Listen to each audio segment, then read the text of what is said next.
He?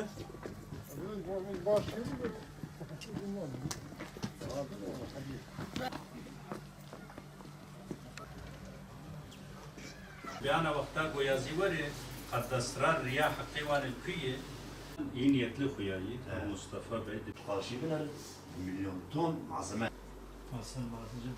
Maliya de jiber ve dikrina. Bu dediğiniz yol nereden geçiyor?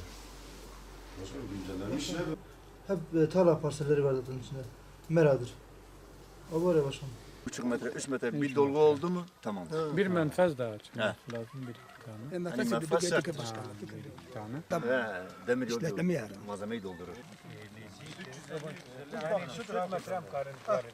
Aynı alttan bu noktadan oraya 200 metredir. Burası benimdir diyor.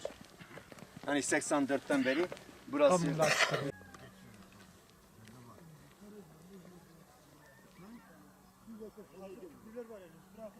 Peki 400 metre sonra size yol açsa o yol işinizi görüyor mu? 400 metreden sonra. Şimdi bunu ilan etmişler. Halbuki dedim o zaman eğer 400 metre kamulaştırma daha yapıyorsan o zaman terör örgüsünü getir. Adamların hakkını ver. Engel olunan mesela bu yolların olmaması nedeniyle kaç dönüm araziye gidemiyorsunuz? Efendim bizim bu sıkıntımız, bizim yollarımızın açılması istiyoruz. Bir seneden beri bütün vatandaşlar, bu ekin sahipleri, tarla sahipleri kimse tarlalarına gitmiyor. Hayvanlar hepsi içeride kalıyor. Kimi hayvanları gidip de otlatışlamıyor. Yani şu anda bizim sıkıntımız budur. Biz kendi yollarımızı aşmak istiyoruz. Etibakır'a karşı değiliz. Sadece bizim isteğimiz bu yolları açsınlar. Bunda başka bir şey yok. حیوانی ما گندی ما انسانی ما جبر و براجی ریاتی قاپات کرن و شانته قمولاش مش بوی ام تكونا كن ابصالك الريا ما فناك يعني ام نلقى شي فابريقين ام نلقى شانتين ام دخوازر ريه ما فا سيس بزي ما انا لچولي متشادر ب 6 milyar ونيفا كري 10 kilometre aduri gundum. Koca kent, Kürtçe ismiyle Tezni köyümüzdeyiz.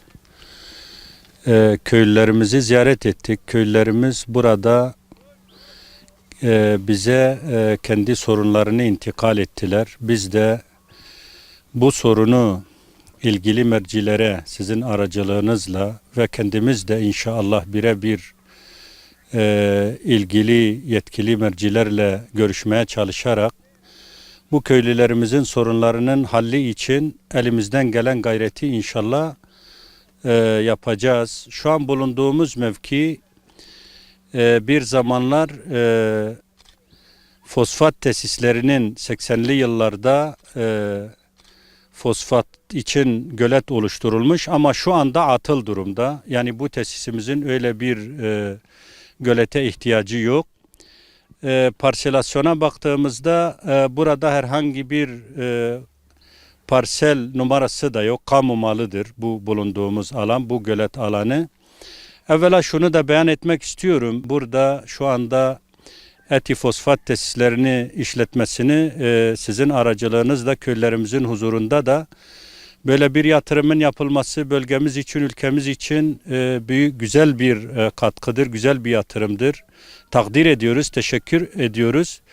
Belki bu kurumumuzun etkili yetkili kişileri belki bu durumdan tam anlamıyla haberdar olmayabilirler. Çünkü bunlar avukatları aracılığıyla olaylara müdahale ettiği için biz meseleye tam anlamıyla vakıf olduklarının kanaatinde değiliz. Çünkü devasa bir yatırımı bu bölgemize yapan bu güzel şirketimizin böyle basit bir mesele için köylerimizi mağdur etmesi düşünülemez. Çünkü mesele şu bulunduğumuz yol bölgesi 350 metrelik alan menfezler konulduğu zaman bu köylülerimiz 12.000 dönümlük arazilerine ulaşmak için 350 metrelik yolda arazilerine ulaşacakları yerde burada fazla yağmur yağdığında bu yol kapanıyor. 2 metre su seviyesi yükseliyor. Yükseldiğinden dolayı kendi arazilerine gidemiyorlar ve 34 kilometre kendi arazilerine ulaşabilmek için başka güzergahları kullanmak zorunda kalıyorlar. Başka bir sorun bu köyümüzde sorduk. En az 2000-3000 civarında küçükbaş hayvan koyun karşı tepelerin arkasında meralarda otlatılıyor. Yine bu su yüzünden köylülerimiz mecburen oralarda çadır kurmak zorunda kalıyorlar. Ama bu yol halledildiği zaman köylerimiz hem kendi köylerinde ikamet edecek ve biz de şunu yakinen biliyoruz ki ilgili yetkililerimiz, devletin ilgili yetkilileri bölgemizin hem tarımsal alanda hem hayvancılık alanda kalkınabilmesi için hiçbir fedakarlıktan çekinmiyorlar. Ama gel gör ki burada basit bir 350 metrelik yol için 100 küsur haneyi aşan bu köyümüz ve bu köylülerimiz binlerce dönüme gidemiyorlar. Hayvanlarını istedikleri gibi geçiremediklerinden dolayı burada mağdur oluyorlar. İnşallah sizin aracılığınızla bu yaptığımız çağrı yerini bulur. Hem holding yetkilileri hem ilgili kurum amirlerimiz, yetkililerimiz bu duruma bir el atar ve bir an önce Allah'ın izniyle bu sorun çözülür.